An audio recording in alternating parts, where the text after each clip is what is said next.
Hey, Chris. Hey Adam, how you doing today? Hey, doing well. Nice to meet you. Nice to meet you too. Can you hear me okay? I can hear you perfectly. Awesome. Zoom sometimes actually works out. I love it. It is more reliable than not lately, which is a nice change. Yeah, they've definitely done a good job of upping their servers or whatever they need to do to get things more on track. So that's awesome. So it's interesting stuff that you're doing. Why don't you tell me a little bit about yourself and your organization? Yeah, you bet. So my quick background, by the way, I love the 1701D behind you. I couldn't help but Oh, comment on thanks.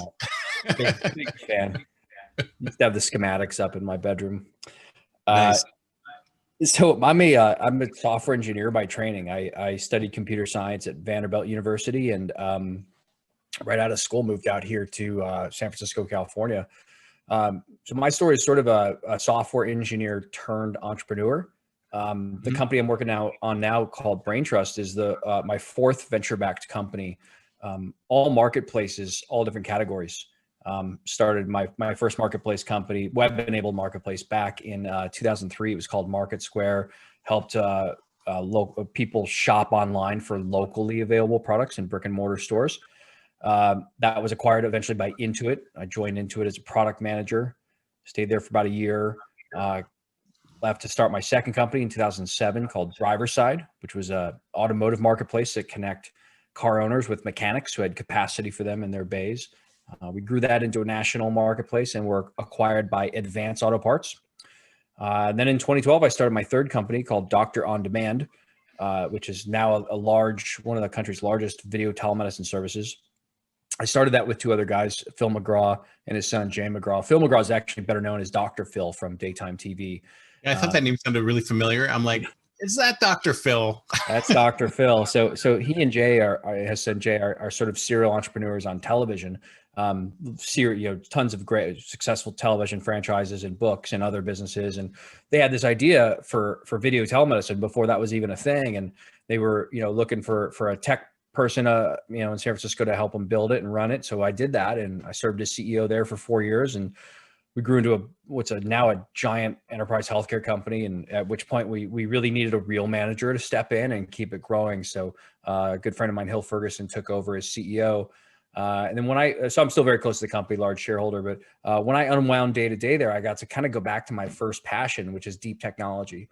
And that's when I get into blockchain tech, and started a hedge fund along the way called Cambrian. Helped start with two other guys, and part of my research at Cambrian was about how could a blockchain token, replace shares of stock as sort of ownership and control instruments in networks of people. So in that research came out this thesis for what we call a user-owned and user-controlled network, where instead of investors owning everything and taxing the transactions on the marketplace, the users actually control the marketplace, and all those fees that would have been extracted over the years are not extracted, and all that value is returned to the users, to the talent. And so so we think it's a better model for two-sided marketplaces. And that's what Braintrust is. That's my current project. Braintrust is a global talent marketplace that connects technical talent all over the world with companies, mostly big companies in the US, that need them and can't hire enough in-house. Nice. So what drew you to the whole market? It seems like you're a serial marketplace builder. What drew you to the whole marketplace space? Well, I just love the idea of building a business where you have two different customers they have to serve at the same time. So you're getting punched on both sides of your face at the same time. It's really like, yeah. So it's, it is a more difficult than usual business to build. But the great thing is, once you get it up and running, once you achieve liquidity in your marketplace, the network effects are so strong and so powerful. And the thing eventually, if you get it right, which is hard to do, I've done it wrong plenty of times. If you get it right, the network effects sort of build on themselves, and growth compounds almost without your help, Mhm. and so you've got this business, this flywheel turning, that's very difficult to stop, and it becomes extremely valuable. So that's always been a passion of mine, is to figure out how to build those in better and more efficient ways. Fantastic. So, I mean, I've always thought that there's always this mismatch between supply and demand, and that's why one of the reasons why the internet is like full of sales messages, because they're sending out their supply day after day after day, and they're just not getting the demand. Like, how do you make those things work better? Yeah, this is a great point. And I love, I mean, that at the end of the day, marketplace operators exist to create efficiency and liquidity between supply and demand in any given category. And um, when you think about historically what it's taken to build liquidity in a web-enabled two-sided marketplace, is starting with eBay, the first ones to do it, all the way up to these companies, DoorDash being the most recent, very large one to go public. The playbook has been raise a ton of venture capital, hundreds of millions, if not billions of dollars, and use that money primarily to subsidize one or both sides of the marketplace, i.e., giving dollars away for 50 cents or whatever. I mean, that's kind of the way to do it. And you do that to tilt the market over to gain market share quickly, build liquidity in the marketplace, and force out the competitors. And then, if and when if you're lucky enough to kind of achieve liquidity and break out of the gravitational pull, you can then, because your network effects are so strong, you can then start to tax the network generally through transaction fees and pay those investors back who rightfully deserve a return on their capital. That's been the playbook ever since 1990 or whenever eBay started. And there's one problem with that, and which I've noticed firsthand as an investor and an entrepreneur using this model, is when it comes to get your money back as an investor, get your returns, you got to extract value, and extracting value from those users will do one of two things. One, it'll either break the marketplace completely, it'll shatter it, or it'll significantly erode network effects and cause one or both sides of that marketplace to hate the operator and have strong incentive to disintermediate. And so we've seen this time and time again. I think we're seeing it play out in one of the most, sort of publicly unfortunate ways with the gig economy, where you have, companies like Uber and DoorDash and Postmates that the restaurants absolutely hate them, right? They're paying a 15% take on a 5% gross margin business. So they lose money with every order. The Dashers, the delivery people don't like it. They're not making good money. The consumers probably like it because it's a great experience, right? So that's a good example of billions and billions of dollars gone into building liquidity, and the outcome is not great unless you're one of the founders or early investors. Then you did amazing, right? You got 1,000x return out of it. And so our idea here at Braintrust was like, not only is that dynamic unfair, I think it's morally abject. I think it's bad for business. I think when you build a business where half or 2/3 of your users hate you and wish you didn't exist, you're doing something wrong and you're leaving yourself open for disruption.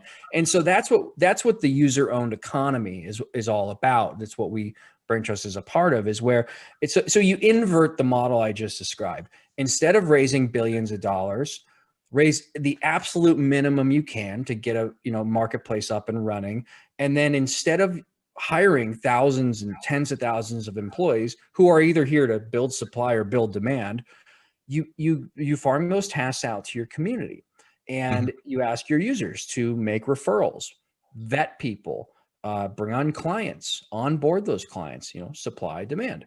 And in exchange for those folks, your community helping you, you give them control, ownership in the network. And when I say ownership, I don't mean like, oh, this is like a stock that gives me back a dividend. It's ownership in that you can make decisions about the future of the network, right? And so when you're majority user owned and controlled, you have no incentive to tax yourself at a later date, right? And so you've built what in economic terms we would call public good, right? We've built a marketplace that's sort of owned by the people who make their living on the marketplace, as opposed to venture capitalists and private equity investors who will eventually need to exit that position and leave everyone behind. These folks who own and control a network, a user-owned network like Braintrust, they make their living here. So they have skin in the game, right? They want to, they want to keep fees extremely low because they're the ones paying the fees, right? And they want to do good. They want to be good citizens and grow the network, in a more sustainable way. So it's this new model that we're doing is literally the polar opposite of the Web 2 marketplace playbook we've seen. So tell me a little bit about how it works. So say you have a talent marketplace today, right? So if you were building a talent marketplace in the past, like you would have to, raise the funds and do what you're talking about. Is it the reason why you're doing a talent marketplace is that it doesn't require that much capital to do a talent marketplace? Is there a reason why you started in that space? Yeah, great question, Chris. It's a fair one, and we think this model will apply to any two-sided or three-sided marketplace, including gig workers and food delivery and last mile, and even things like Etsy and eBay and e-commerce. The reason we chose to connect technical and design talent with enterprise companies that need them, it's a pretty narrow category, but a very deep one. There's basically insatiable demand there. There's been this decades going war for technical talent that if you're not Facebook, Apple, Google, you're probably not winning that war. And so nice, easy category. If you're going to use a new technology like blockchain tokens as part of the workflow, it's a little easier. It's almost like explaining email in the 80s, right? It's a little easier to explain that to engineers and designers at this time in 2020 and 2021. And so we thought, look, here's our strategy. We'll prove that this user-controlled marketplace model works in a narrow but important category, and then hopefully that will become the playbook for others to, whether it's us or somebody else, to go out and redo how food delivery works and change how e-commerce works. Amazon shouldn't be getting a 30% take on every delivery, right? I mean, it's not great for everyone else involved. So that's why we started where we did. So am I able to use that as a platform today, or are you strictly focused on that specific use case? Yeah, we have a live talent marketplace today at usebraintrust.com. We're in our 13th month of operation, so we're still pretty young. But yeah, you can come on if you're a programmer or designer or product manager. You can come on, create your talent profile. You'll be vetted by our community to kind of verify your skills and that kind of thing, and make your profile nice. Once you're approved, you'll be able to bid on jobs on the platform. And we have clients like Nestle, Porsche, Deloitte, Nike, big companies with nice, interesting, ongoing projects. This isn't like 99 Designs or Fiverr where it's, design a logo for $50 and then see you later. It's like, hey, let's build a big iOS app. Let's right? build software for Porsche. They're things you can make your living on. So yeah, that's live today. Right, but that's it. So it's just the talent marketplace. But if I wanted to go ahead and build like a new Uber using your platform, that's not available yet. No, not yet. But we're going to publicly launch this network and our blockchain token that sort of powers it mid 2021. And as part of that process, we're open sourcing everything: the business playbook, the economics of how it works, how you use the blockchain element. And so anyone could come along and take those learnings and apply it to a different category. Mm-hmm. I'm curious about why you're doing this. Is it because you've already made your money now and you want to give back to the community? Or, I mean, is there still big money in this new model? Well, look, I think there's a lot of reasons. The first passion here is to prove that our big idea is that user-owned networks will grow faster and be more valuable to their users than investor-owned networks. That's the big idea. That's the thing that when we started this in 2018, 0% of the people I said that to believed us. And then when we raised a little bit of venture capital from some interested, some investors who are like this space and like the bleeding edge nature of it, and then maybe 10% of people I said it to thought maybe there's a chance they pull this off. So what drives me is to prove that to be true. And if it, once I do prove it to be true, it will have a huge effect on society and the economics of so many small businesses. Now, I'm also a small business owner. Like we have a talent or a design agency that builds complex and sophisticated software. That's a for-profit agency. The Braintrust Talent Network is a public good. It in and of itself is a nonprofit, but it's all of its users are very much for-profit people, whether it's, one kid, in St. Louis writing code, or, a team of great engineers in the Ukraine or whatever. These are all for-profit people benefiting from Braintrust. And once we prove it with Braintrust, hopefully others will prove it with food delivery and ride sharing, and it will dramatically, I think, economically improve the condition of all the participants of those marketplaces, really only to the detriment of the big fee extractors today: Uber, Postmates, DoorDash, the big consultancies, Accenture, KPMG, these guys that take talent, mark them up a bunch, and then sell them into enterprises, right? They're useless middlemen at this point. So that's what drives us here to build. Yeah, no, I love that kind of model, because there's so much wastage in those layers that you don't really need to have there. But then, does your system actually match people up as well? I mean, what kind of matching engine do you use to match the supply and demand? Absolutely, that's a big part of the intellectual property, is taking talent profiles, evaluating folks' skills, through kind of live interviews and provable tests and that kind of thing. And then once you have a verified set of skills, helping clients come on and figure out what it is they even need, mapping those jobs to the required skills. And then the matching engine does some magic there. And then it becomes a marketplace, right? It's like, okay, maybe I can get this job done for $100,000 if I'm using California talent, but maybe I can get it done for $75,000 if we use talent in Eastern Europe. So how important is the time zone to me? We have to think about language barriers, things like that. And a lot of times, like, having a global talent base is just a huge advantage to being, geographically constrained, as most companies have been today. Right, but it sounds like that matching engine is really purpose built for this specific task, right? But the underlying foundational infrastructure, that's malleable. You can use it for pretty much anything. Yeah, I mean, if you think about Uber's matching engine, what is it really? It's I'm at a certain city and I want to go to a certain place, and maybe I need a bigger Yeah, it's car. really simplistic compared to talent, right? Exactly. We have more attributes in our engine than say a last mile food delivery. Yeah, absolutely. So is the technical infrastructure also distributed, or is that sort of standardized, and it's just sort of the model itself that's distributed? Yeah, great point. We're on what we call a kind of a path to progressive decentralization. So we want this at the end of the day to be kind of owned by the network, hosted in a decentralized way, not having any kind of single points of failure.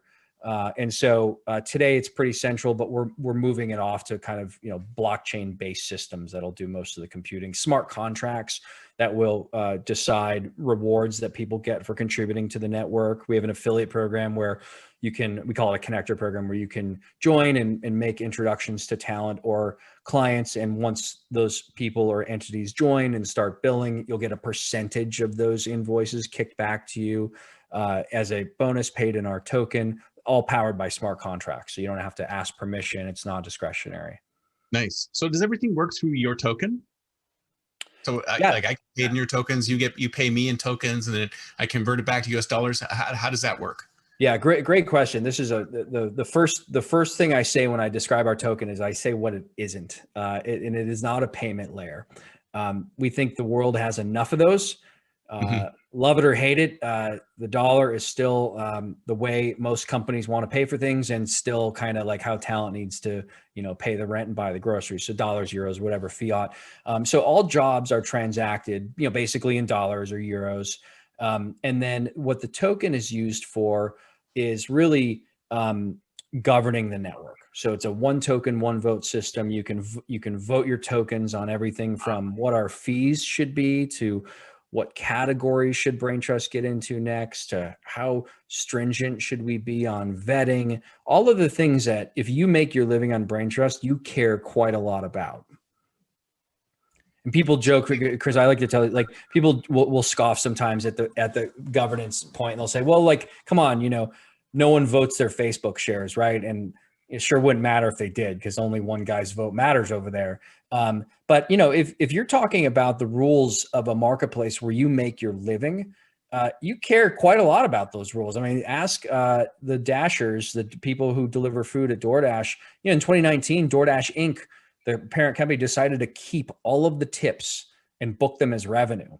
And it was a big thing in the New York Times, and they totally ripped off the talent side.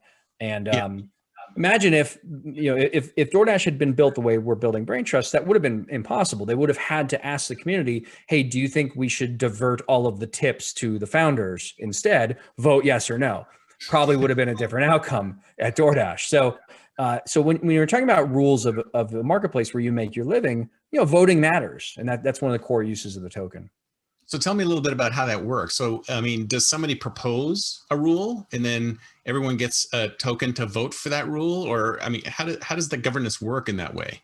Yeah, great question. So the way you get the token, we don't sell tokens to our users. You can only earn them. And the way to get tokens is to do things to help the network. That's dozens of things. It could mean things like committing code, writing code for us, designing a UI for us, maybe doing some copywriting for us, or video editing, or posting on social, or more frequently, it's inviting more valuable talent, helping vet those talent, or inviting clients and then helping onboard those clients. So we're like the meat and potatoes of building a two-sided business.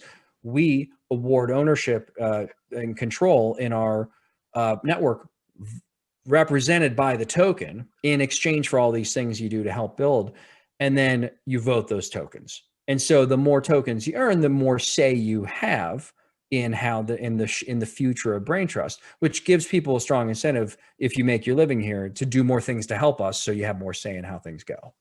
Interesting. So it's not just one vote per person. I can throw 10 tokens or 20 tokens or however many tokens I feel. If I feel strongly about an issue, I can throw more tokens towards it, assuming I have the tokens.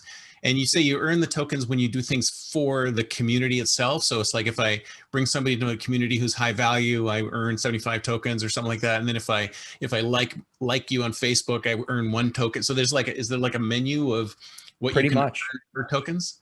Pretty much, yeah. And on the referral side, we make it even more interesting. So let's say, Chris, you're a really talented TensorFlow machine learning engineer, and you don't know about Braintrust, but I'm on Braintrust, and I see Porsche's posting a job that requires machine learning skills. So I invite Chris with my unique code. Chris signs up, gets through our vetting process, gets hired by Porsche, and ends up working on this cool machine learning project. Because Adam, referred you, Chris, to the platform through my code, the protocol is actually, the Braintrust platform is actually going to pay me a reward. Every time you get paid by Porsche, I'm going to get a little piece of that, usually about 1%, back to me in the form of Braintrust tokens.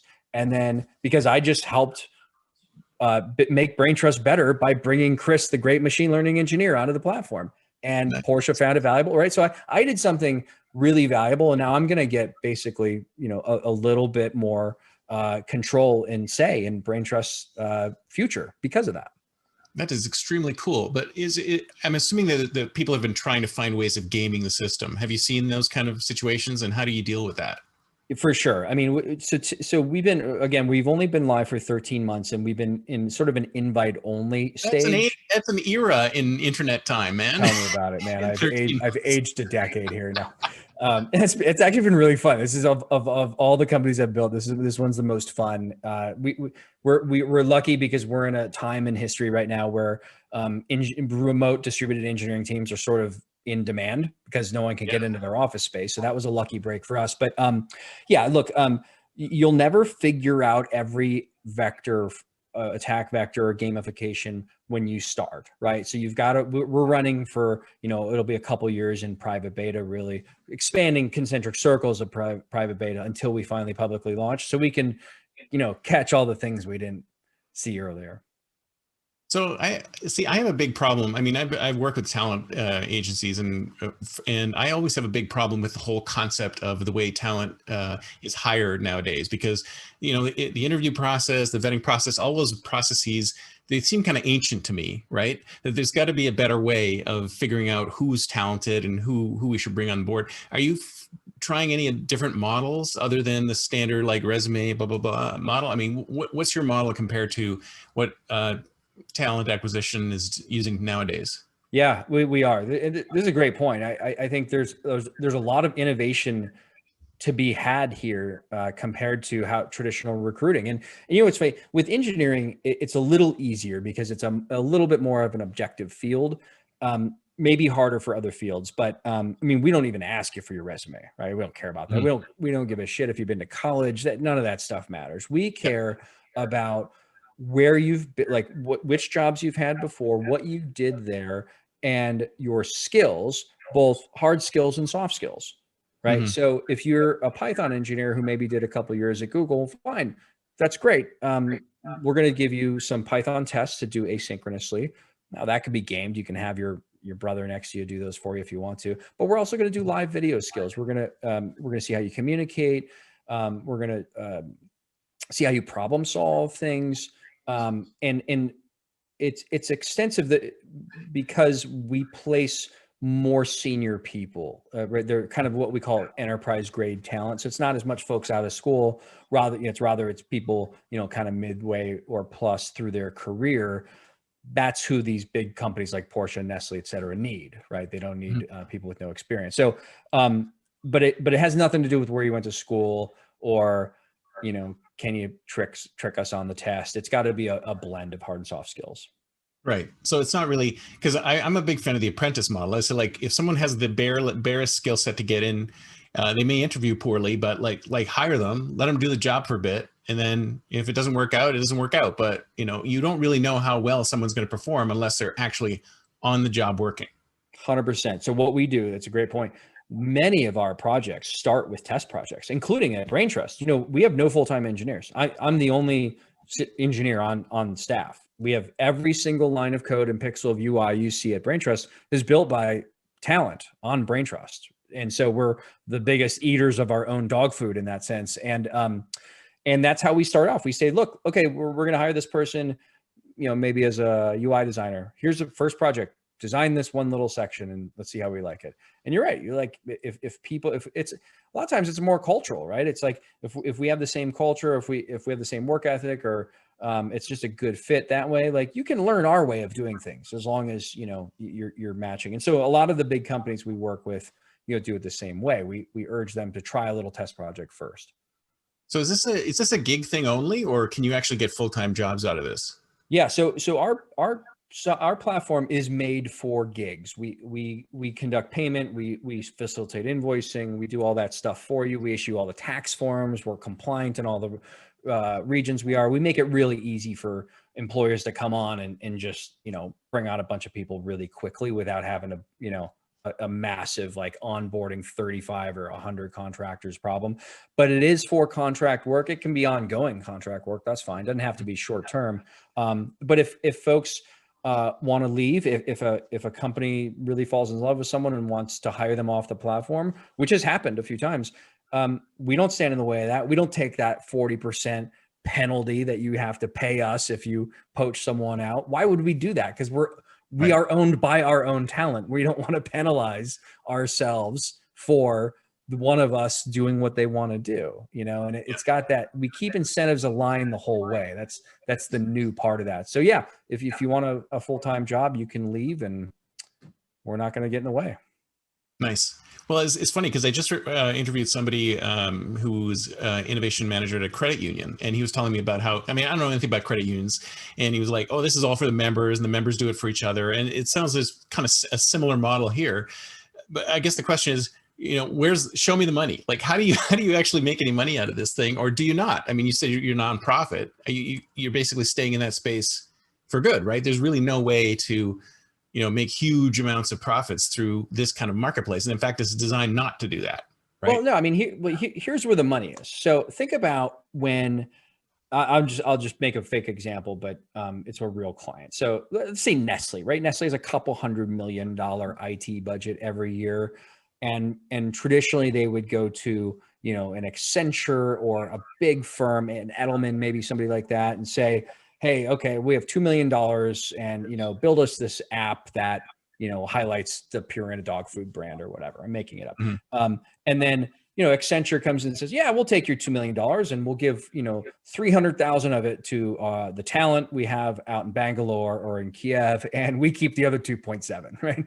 Cool. Thanks. Good doing business with you, right? So you have worked with big five, you've worked with these companies before, right? You know. Oh yeah. Oh yeah. And that's who we're going after, right? We don't care about Fiverr or Upwork or whatever. We're going after the big boys. And so that's where the money is, right? So let's take that 3 million, where 10% of it went to the talent, and let's divvy that up a little more fair. It's still 3 million. That's still Nestle's budget. But why don't we give all 3 million of it, or 90% of it? We take a 10% fee just to cover our expenses. 90, you know, so let's give 90% of it to the global talent who can do the work.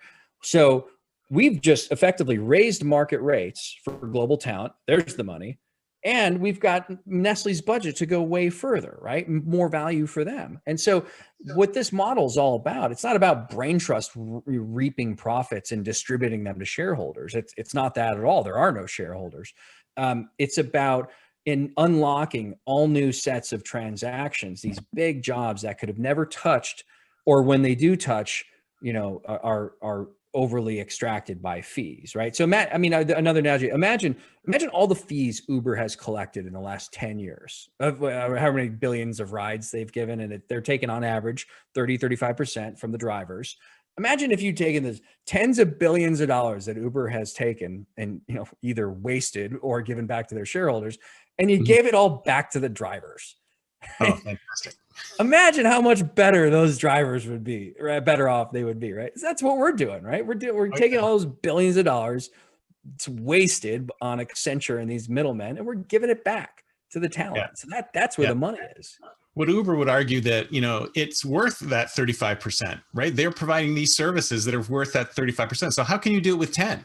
No question. What's the magic formula? Hey, before Uber, what was the taxi dispatch taking, right? Much more. What's a medallion cost in New York City? 80, 90 grand. I mean, so with every wave of technology innovation, the rake goes lower, right? And to your point about like matching supply and demand, I mean, it was, you know, remember the guys on the stock market floor shouting at each other, right? Well, those stockbrokers used to get big fees. Now what's it cost to trade a stock? Zero. So with every technological innovation, the fees go down, the middleman gets less. So, hey, I'll take an Uber right now, and I'm happy to pay the 35% because it's the best option out there. Someday there will be an Uber owned by the drivers, and the fee will basically be zero, and it'll be just enough to cover whatever the software costs, right? And so that's where the world's heading. And you know, that Accenture taking, you know, a 50, 60, 70% rake, it's going to 10, guys. Yeah, that's where we are. That's the new market. You're right. You're absolutely right. This is the future. But the other question I have is that how are you going to get these companies to sort of, you know, cut off their supply of going to places like Deloitte and coming to you instead? I mean, how do you get them to change their minds? Like, I don't want to go with the big guys. I want to go with this guy. I'll tell you, pre-COVID, it was about as tricky as you're implying it is. it was a sales side for sure, Chris. It was like, hey, Gabe and I, my partner and I would go into the office and pitch Nestle or pitch whoever and say, you know, you can't get these people inside of your four walls. This is a better way. And, you know, it's owned by the users. And you would sort of get these nods and okay, yeah. And, you know, but there was this kind of legacy anachronistic thinking that we were up against around like, well, Accenture will, like, you know, fly out 35 people and put them up, and we can look over their shoulder and make sure they're working, right? Because that's how you monitor productivity. And look, and then the COVID lockdown hit, and everyone, it was scary. Like everything paused on our marketplace there for in March, and like everybody else, it was a very bad time to be in any business. And then, you know, April, May, June starts coming back, and June the phone starts ringing, and our clients are saying, hey, you know, those three roles we're going to post, it's now 50. Like, can you help us? You know, and it's, Yeah. because we can't get in our offices. So if we're going to do all this stuff remote, we might as well go give you guys a shot. And so it went from kind of vitamin to painkiller a little bit there. And it was just it was a lucky break timing wise. Yeah. Yeah. Cause I mean, I find that you always need the independents to come in and clean up the mess that the big guys left half the time. Amen.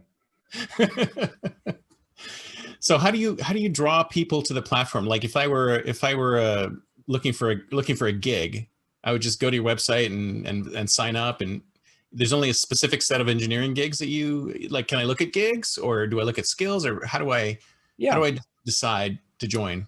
So the most efficient way to join is to be invited. That's going to get you to the top of the list. If you don't have an invitation, that's fine. Go to usebraintrust.com, join, set up your profile, join the waiting list, fill that profile out, and the more skills you tell us you have, the more likely our engine's going to pick you up and say, hey, we'll probably need this person, you know, in a few weeks or whatever, and then we'll get you into the vetting process. And so you could be on the way, depending on your skill set, you could be on the wait list anywhere from a few days to, you know, maybe a few weeks or months. It's just all about supply and demand for the skill set. But we have pretty broad needs for engineers, designers, product managers, project managers, PMPs, folks that keep things running. And basically everybody who is required to build a big enterprise software suite end to end. Those are the folks we use.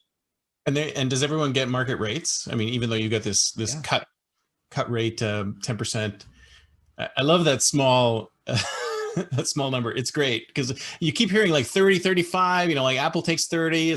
It seems to me there's this mental block that people think, oh, we have to take 30. I have to take 30, but you know, 10 is great. I love 10. Yeah. 10 makes it sustainable and makes it work for everybody, while still, you know, allowing most of the value of the transaction to accrue to the person doing the work, right? That's our mission. And so, yeah, I mean, oh, sorry, I forget the original question. I got hung up on the fee. No, I mean, I'm talking about the rates. I mean, market rates. Yeah. Get paid. Yeah. So look, it's, you know, let's be honest about this. It's a bit of a zero sum game in that if you're sitting in Palo Alto and you're used to making, you know, $380 or $450 an hour because you're down the street from Google and that's where you worked, and Google needed all these people in house. If you come out to the global freelance world, you're not going to get $400 an hour, probably, right? It's unlikely.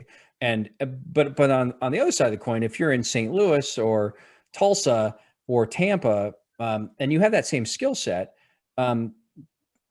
if you were in an in-office environment, you were basically unemployed because there are no tech jobs in those cities. But now you can work from those areas and make whatever the blended rate ends up being, 200, 250, right? So it's gonna bring down the very high end of wages, probably bring that down a bit, but it's gonna bring up so many more talent into the marketplace, right? Which is that's just a net good for the world, right? I mean, we always said, you know, talent is distributed evenly across the world. Opportunity is not. Opportunity is New York and California. That's about it.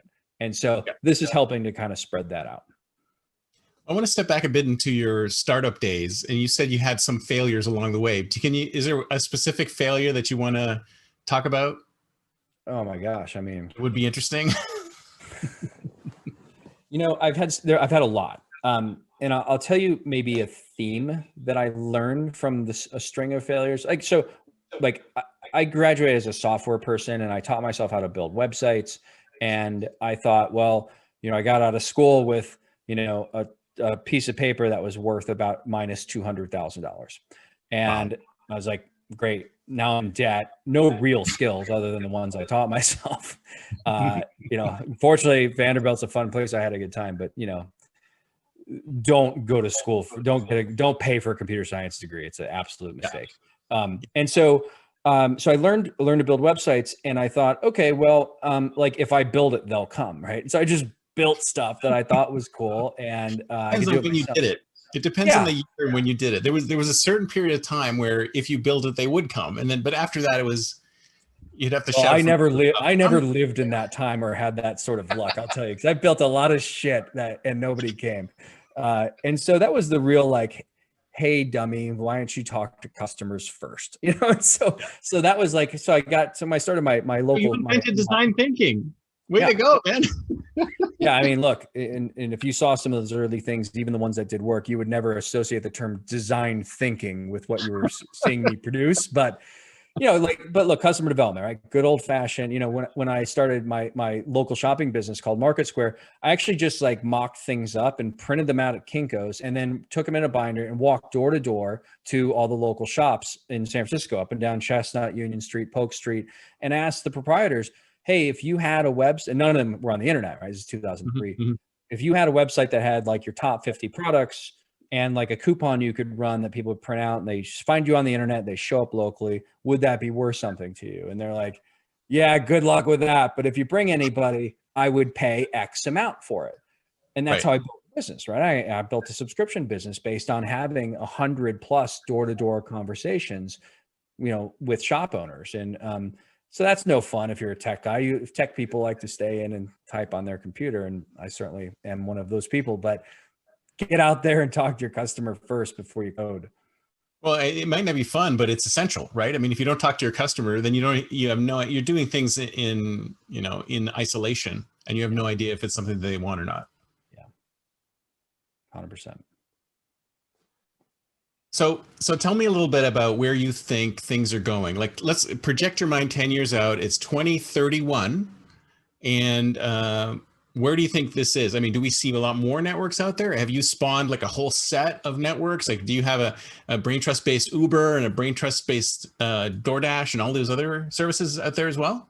Here's what I think. I think they won't be. I don't think they'll be called Braintrust. I think Braintrust the brand can logically extend into knowledge workers. So maybe accounting and legal and compliance professionals. Those are the same as computer professionals, just different categories. So I think Braintrust might extend into those someday. But I think we will have running. I think we will have these networks of people that deliver food. Do anything with their hands, right? Anything that can't be done with a computer. I know we'll have self-driving cars, but people will always be doing manual things and or helping in some way. But I think all what you see high rake two-sided marketplaces today won't exist in, I'll say, 10 years. What will replace them are basically like invisible utilities. They are systems where the more you participate in the network, i.e. deliver people, deliver food, complete a job, the more ownership and control in that network you get, and you pay no fees. You keep 100% of the market rate, and there's no friction between buyer and seller, maybe little tiny fees just to keep the electricity running, to keep the blockchain going. But we have effectively replaced everyone who takes a rake today out of person-to-person transactions is replaced with software. Period. Full stop. That's our 10-year vision. Nice. Well, I envision sort of like what happens after the gig economy, where it's more like a task economy. As you walk through life, as you're doing your thing, it's like your phone will buzz and say, "Oh, we need to change this light bulb," or look at that billboard, and instead of it being focused on a gig, it'll be focused on an individual and what that specific individual can do across the board. So whether they can screw in a light bulb or write some code, the system will just sort of farm these tasks out to them, in the moment of time that they need to do them, and then they can do them and then move on. And like, do you see that sort of thing happening as well? Like breaking up into smaller chunks than simply just those types of jobs? It makes perfect sense. I mean, think about all the things that break at your house, right? I mean, it just never ends, right? And so it's like, okay, it's the sprinkler, now it's the light bulb, now it's the garage door opener, and those devices will eventually be able to report their own failures, and they're never going to fix themselves. There's always going to be people. As the more complex all this crap gets, the more people you'll need. And so I think to your point, it's a cool vision. Like, have the thing go out to bid on a marketplace and say, hey, who wants to come out to wherever my house is and fix the garage door opener? And maybe I've preset an amount. Like, I'll pay up to $300 for every repair, whatever it is. Just do it. right? And someone who's been verified and vetted will just show up and do it. And I don't even have to, be involved. And that person has trust on the platform, and I pay them automatically, and it's all powered by smart contracts. There's not, a warehouse of 10,000 people in San Francisco being overpaid to oversee this stuff. For sure. I love that vision. Yeah, no, I want to see that happen like today. Yesterday. So this has been great. Thank you so much for coming on the show. Can you tell me, how do people get in touch with you if they like to continue the conversation? Yeah, for sure. You can find me. I'm on Twitter at Adam Jackson SF, or find me on LinkedIn, Adam Jackson. I love LinkedIn. So many cool conversations on there. Lots of great ideas being discussed. And then Braintrust is usebraintrust.com. Excellent. So is there any way you can use your voting system to replace the election that we just had? Well, I happen to be perfectly fine with the way the election turned out. So no immediate changes, not to get political, but yeah, look, I think blockchain voting, it's a dead simple use case. And I think the opposition you see to it are people who are skeptical around IT systems, which is a very healthy skepticism to have. And these technologies need to earn their way into society, right? So I bet we'll be doing paper ballots for quite a while. Oh yeah. Well, I mean, do you see even 10 years out doing blockchain voting? Because I mean, it just seems inscrutable to like the regular Joe on the street that they'd be able to figure that out. Here's how I see this going. So the government is typically last adopter on some technologies, right? And as it should be, right? And my last career was in telemedicine, where we connected doctors and patients over video, and you could do all this low acuity, diagnosis and prescribing over video for minor stuff. And the government basically took 10 years and said, we'll reimburse this after we see 10 years of commercial carriers reimbursing this stuff and actually saving money and improving outcomes. And so Medicare said, show me 10 years of claims that actually makes this, a viable thing. Wow.